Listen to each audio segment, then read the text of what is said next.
ame intensamente a Deus, receba a alegria da salvação e viva esse amor. Segundo Crônicas 19. Mas Josafá, rei de Judá, voltou em segurança para casa em Jerusalém. O vidente Jeú, filho de Anani, repreendeu Josafá. Você não tem nada que ajudar o perverso, nem se unir com aqueles que aborrecem o Eterno. Por causa disso, o Eterno está aborrecido com você. Mas nem tudo está perdido. Você fez um ótimo trabalho, eliminando os altares de orgia religiosa da nação e se dedicou ao Eterno. Josafá continuou morando em Jerusalém, mas visitava regularmente o povo, desde Berseba no sul até o Monte Efraim no norte, para que não se esquecessem do Eterno, Deus de seus antepassados. Ele nomeou juízes em cada uma das cidades fortificadas e os instruiu. Façam seu trabalho com seriedade e responsabilidade, pois não se trata apenas de julgar as questões humanas. Vocês representam a justiça e as decisões do Eterno. Vivam no temor do Eterno, sejam criteriosos, pois o Eterno não tolera desonestidade, nem parcialidade, nem suborno. Josafá também nomeou em Jerusalém levitas, sacerdotes e chefes de famílias para decidir questões relacionadas à adoração e para serem mediadoras em conflitos pessoais. Ele os instruiu: façam o seu trabalho com o temor do Eterno. Sejam confiáveis e honestos. Quando trouxerem uma causa envolvendo um compatriota, seja um assassinato, seja a interpretação de leis, vocês devem alertá-lo de que estão perante o Eterno. Deixe isso bem claro, do contrário, vocês e ele sofrerão as consequências da ira do Eterno. Trabalhem de forma correta para que não sejam acusados de nada. Amarias, o sacerdote principal, ficará encarregado das questões relativas ao culto do Eterno. Zebadias, filho de Ismael, líder da tribo de Judá, ficará responsável por todas as questões civis. Os levitas manterão a ordem. Segundo Crônicas 20. Passado um tempo, os moabitas, os amonitas e os meunitas se uniram para lutar contra Josafá. Ele recebeu esta informação: há um enorme exército se aproximando, vindo do outro lado do Mar Morto para atacá-lo. Não temos tempo a perder. Eles já estão em Azazon Tamar, o oásis de Engedi. Assustado, Josafá orou, buscou a ajuda do Eterno e decretou um jejum nacional. Todo o povo de todas as cidades de Judá se uniu para pedir a ajuda do Eterno. Diante da assembleia do povo de Judá e de Jerusalém, no templo do Eterno, na frente do pátio novo, Josafá orou assim: Ó Eterno Deus dos nossos antepassados, não és tu o Deus que estás no céu e o soberano sobre todos os reinos? Tu és forte e poderoso, ninguém tem a menor chance diante do teu poder. Tu mesmo expulsaste os moradores desta terra quando trouxeste o teu povo e entregaste a terra deles a Israel, os descendentes do teu amigo Abraão. Eles habitaram nesta terra e construíram um santuário em honra a teu nome, dizendo: quando acontecer alguma desgraça, como guerra, enchente, epidemia ou fome, entraremos no templo, pois sabemos que estás pessoalmente presente nele, e clamaremos em meio ao sofrimento e à angústia, e tu nos ouvirás e nos livrarás. Pois é o que está acontecendo agora. Os amonitas, os moabitas e os moradores do Monte Seir estão nos ameaçando. Quando o teu povo Israel veio do Egito, não permitiste que ele entrasse no território deles. Nós contornamos a terra deles e não os atacamos. Agora eles estão vindo para nos expulsar da terra que tu nos deste, ó Deus. Não irás fazer nada? Não temos força para enfrentar este enorme bando de vândalos, que vão chegar dispostos a tudo. Não sabemos o que fazer, por isso recorremos a ti. Todos os moradores de Judá estavam ali com mulheres e filhos, até as crianças de colo, todos atentos diante do Eterno.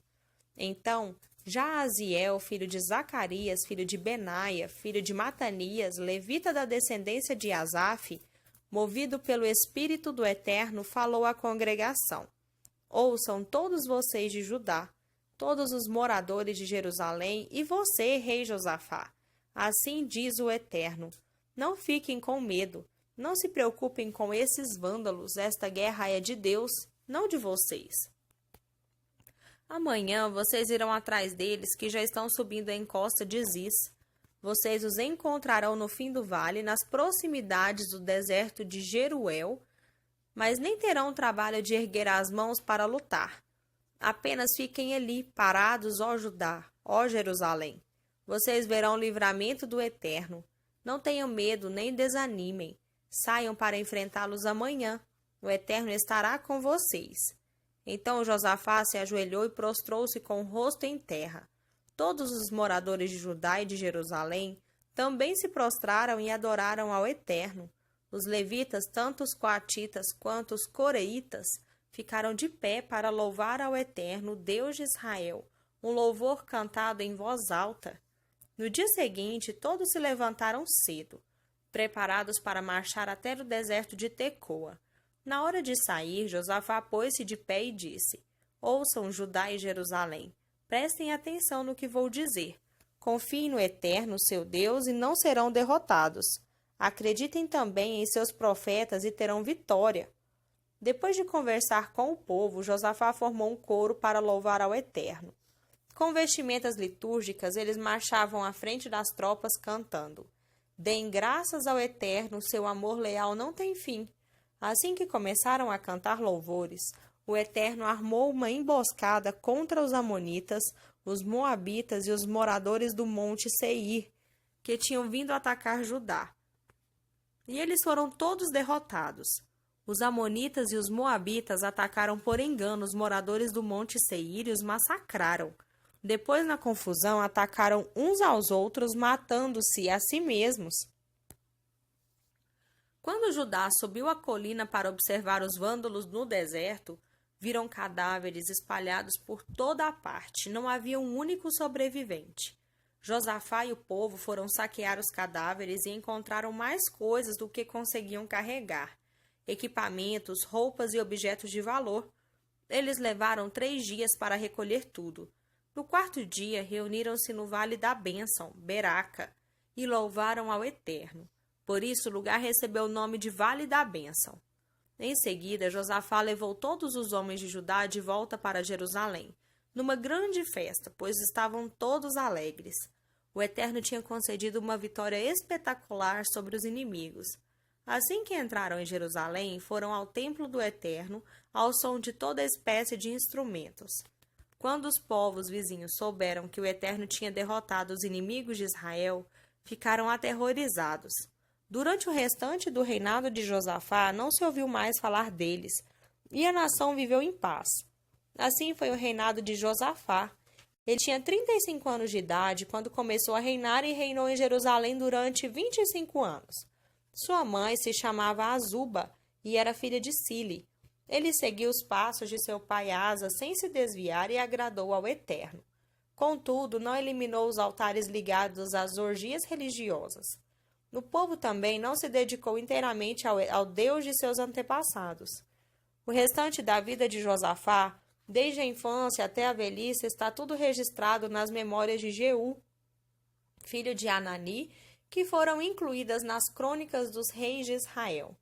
No final da sua vida, Josafá cometeu um grande erro. Fez um acordo comercial com Acasias, rei de Israel, associou-se com ele para a construção de navios em Ezion-Geber e o comércio com Tarsis. Eliezer, filho de Dodava de Maressa, profetizou contra Josafá. Por ter se aliado a Acasias, o Eterno destruirá o seu trabalho. Assim, os navios naufragaram e não puderam dar continuidade ao comércio com Tarsis. Novo Testamento. João 13, do 21 ao 38. Depois de ter dito essas coisas, Jesus mostrou-se visivelmente aborrecido e então revelou o motivo. Um de vocês vai me trair. Os discípulos olharam um para o outro, imaginando de quem ele estava falando. Um dos discípulos, aquele que Jesus amava, estava reclinando com a cabeça sobre o ombro dele. Pedro pediu-lhe que perguntasse a Jesus quem era o traidor. Sendo mais próximo, ele perguntou: Senhor, quem? Jesus respondeu: aquele a quem eu der este pedaço de pão, depois de mergulhá-lo no prato. Então Jesus mergulhou o pedaço de pão e entregou-o a Judas, filho de Simão, o Iscariotes. Assim que ele segurou o pedaço de pão, Satanás entrou nele. E Jesus lhe disse: Faça aquilo que você tem de fazer, e seja rápido. Ninguém ao redor da mesa entendeu o que Jesus quis dizer. Alguns pensaram que, sendo Judas o tesoureiro, o mestre havia lhe pedido que comprasse alguma coisa para os pobres.